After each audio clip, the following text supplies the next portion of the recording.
And well, for more on this and to talk about Israel's actions in Gaza, we're now being joined by Dr. Malcolm Davis from Canberra. He's a senior analyst in defense strategy and capability at the Australian Strategic Policy Institute. Welcome to WION. Now, Colonel, thank you for having me. Right. Now, the Israeli military has conducted a wave of airstrikes targeting financial institutions of Hezbollah.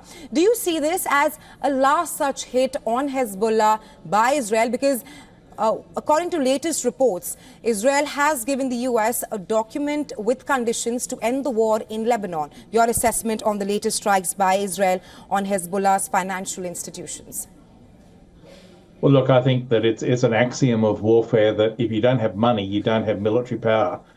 You can't buy weapons without funds.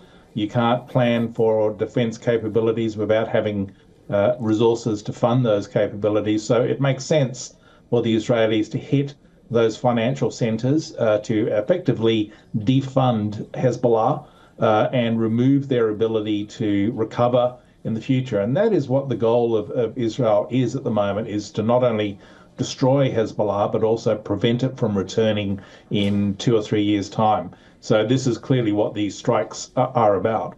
Dr. Davis, if you can just expand more and talk to us about the implications of such attacks on Hezbollah's financial institutions, and how do you think it will weaken the militant group further? Because we've seen in the past that Israel has continuously targeted the militant groups from Hamas to Hezbollah.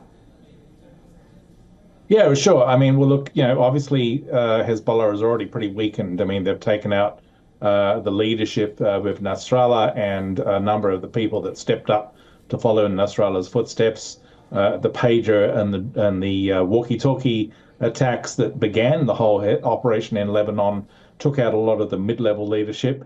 Now, if you then add to that attacks on financial hubs and financial resources, that defunds Hezbollah. So if you've taken out the leadership, if you've taken out the financial resources, and you've conducted significant airstrikes across the length and breadth of Lebanon against Hezbollah fighting forces, including their missile and rocket capabilities, then what you end up with is a Hezbollah that is significantly weaker, but also, more importantly, is suppressed in terms of their ability to reconstitute. And that's Israel's goal here. So I would imagine that this certainly doesn't mark the end of the war in Lebanon. It marks a new stage whereby Israel is logically and pragmatically going after Hezbollah's resource base so that they really can't recover and reconstitute. Right, Dr. Davis, you speak of how these attacks will not mark the end of the war in West Asia. Netanyahu said the same thing, that the war is not over after Sinwar's death. However, latest news coming in is that the Israeli cabinet, they are mulling ideas for new hostage deal. In your opinion, how high are the chances of a hostage deal between Hezbollah and Israel? And do you think that Israel will use Sinwar's body as a bargaining chip to get the hostages back? Well, remember, the hostages are not held by Hezbollah, they're held by Hamas in Gaza. So any hostage deal would be focused on Gaza.